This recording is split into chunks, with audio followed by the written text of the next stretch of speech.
That guy's the most significantly dominant player that we played against since Cam Newton. Looking, turns it upfield, dives for the end zone, and he get there, he did! Touchdown! Superman! Watson downfield, touchdown, Clemson! And that was easy for Deshaun Watson. Watson rolling out, takes a downfield shot, touchdown Tigers! A strike and a touchdown again! That was all Deshaun Watson running and throwing. That guy coming back for that team, I think is going to make them a very, very competitive team in terms of being in the championship arena again. It's almost here, so fired up. And that high praise, of course, from a powerful man in college football, our next guest certainly has lived up to the hype, becoming the first player in FBS history to throw for 4,000 yards and rush for another 1,000 in a single season, scoring 35 touchdowns through the air, 5 on the ground. We welcome Clemson quarterback Deshaun Watson to the First Take desk. Thank you so much for being here. Welcome to the show. Yes, we appreciate it, too. So what does it mean to hear a guy like Nick Saban say you're the best talent he's faced since Cam, who's arguably one of the best quarterbacks in the NFL? It means a lot. Of course, I have so much respect for him and what he's done for this program and just, college football in general. He recruited me hard, and I think he kind of knew, but, it's just, it's a privilege, it's an honor, it's a blessing, so, I just take it and embrace it. Good company to be in. So you're a score away from winning the national title. How does that feel, sitting here with that all offseason and everything? What do you go through? At first it was tough, but at the end of the day, you look back, it's hard to get there.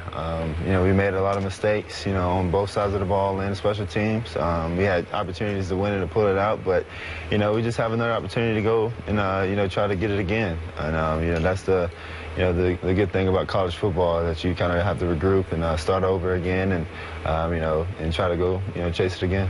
What a game. You put on a heck of a show. Before Stephen A. goes, though, so I understand your mother is a big fan of the show, specifically Mr. Smith over here. Is that true? Yeah, she loves Stephen A. Smith. Well, you tell her I love her back. Yeah, she's watching. Well, my first question to you is, what the hell are you doing here without her? I mean, if Mama got love for me, I want to see her. Where's she at? She's at home. She's watching it, actually. She tried to come up, but I think, NCAA rules, all that stuff don't pan out well. But, yeah, she's watching the show. She's a huge fan, so she's excited about, me being on here. Well, you tell her from now on she's going to be called Mama Watson. So when I say Mama Watson, everybody knows I'm talking about your mom, okay? Right, and it will always be in only glowing terms, of course. Let me ask you this question, Sean, because I got to admit, I knew you were talented. I didn't see this coming. 4,100 yards passing, 1,100 yards rushing.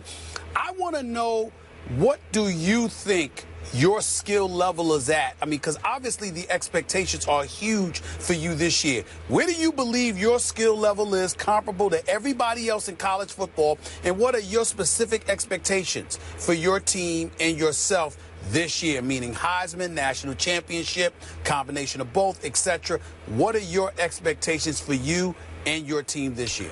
It's very high. We want to go undefeated. We want to be the first team ever to be 15-0. We want to be in the national championship. Individual goals, I want to win the Heisman. I want to be the #1 draft pick. I feel like I'm capable of doing that. I feel like there's another level to my game that I can play at. Last year I was coming back from an ACL, and I don't want to make excuses, but, I kind of started off slow and then kind of gained that trust in my knee. But this year I feel confident. I've gained 15 pounds over the offseason. I feel faster, stronger, and the team is more confident. I have a lot of weapons around me. So let me piggyback off that answer to ask you this question, because so many times we've seen in the past a quarterback who happens to be athletic, and as a result, people try to dissuade them from using their athleticism, because the true success at the quarterback position comes from one's ability to stand in a pocket. But the NFL game has evolved to the point where we're seeing a lot of quarterbacks running with the football, and that obviously seems to be something that benefits them tremendously. Where do you side in all of that? Do you feel a need when you're out there on the field at the elite collegiate level to show that you can pocket pass, or do you just play? I just play. I understand my game, and I know what I can do. I can pass the ball if I need to, and also I need to run the ball. Especially with today's game. There's bigger and faster guys up there at front. You know what I mean? Like looking at the the NFL, you put Von Miller at defensive end, you need someone to get away from him. So eventually you're gonna have to run the ball. And, that's how I feel. I just play my game, and I know that, I'm capable of making plays and, getting that win. To that point, because it's interesting, because you're at the age where maybe you didn't experience this coming up, but were there people who were dissuading you from playing in a particular style? Because as Stephen A. mentions, you are now actually the prototypical quarterback that the NFL is looking for. You went from that style of play, went from the outlier, they can't really win that way, to Cam Newton and Aaron Rodgers and Andrew Luck and Russell Wilson. And it's like all of the top shelf guys now are like you. Right. You know, it's not really, because I knew where I wanted to go. I knew I wanted to throw the ball, and you know, I've talked to a lot of guys that play in the NFL over the summer as I've been training, and they said the biggest thing is you know, the process of the game. Can you process information? And how quick can you process? Some guys can't process information, some guys can't. No matter what kind of offense you come from, it depends how fast can you process and be able to translate it to the field. Deshaun, you mentioned the Heisman earlier. You finished third in voting last year. That's the highest for a Clemson player. And this year, you're the favorite, according to Westgate Las Vegas Superbook. When you hear the Heisman conversation, what's the first thought that comes to your mind?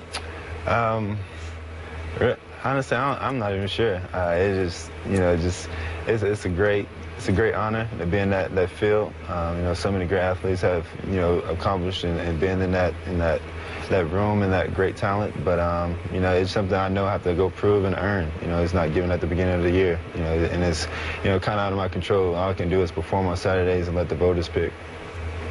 Deshaun, we all know that most everyone looks at Alabama as the powerhouse of collegiate football simply because of their success in the Nick Saban era. We've heard what Nick Saban had to say about you, as Molly alluded to when she started off asking you questions.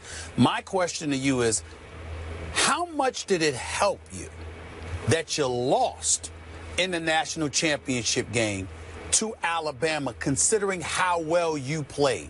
How much do you think that will help you, and how much you think it will help your team going through that specific experience, although y'all ended up on the losing side?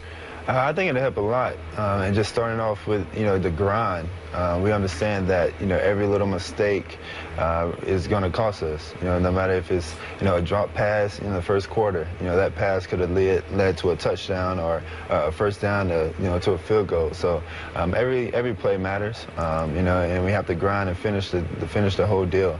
And being able to have that chip on our shoulder, knowing that, you know, we went 14-0 and then finish it, you know, it kind of, you know, hurts us. And, you know, we have to take each week, one week at a time, and continue to do that. Deshaun, I got to admit, I'm a huge fan of Nick Saban, but I love me some Dabo Swinney. I saw him the other day. He's hilarious, man. High energy. So he's funny, high energy, great coach. I'm real happy for y'all, man. I'm a fan of Dabo Swinney. I want to make sure I mention that on this show because he called me out for picking against y'all. Okay, so I just want to make sure I did that. Good. Yes, sir. No question. He seems like he'd be fun to play for. Mama didn't hold it against him, but Coach holds it against him. Right? No, Mama won't. Thank you so much for being here with us. You speak glowingly about Mama Watson. What's her first name so we can give Mama Watson. Deanne, thank you so much for watching the show. You're invited anytime. I'm going to call her Mama Watson. Okay, he's going Mama Watson. Are you on a first-name basis with her already, Molly? Right? I just want to give her some love. I appreciate that she's watching, right? Okay. And we appreciate you. Can't wait to see you back on the field again. Best of luck this season.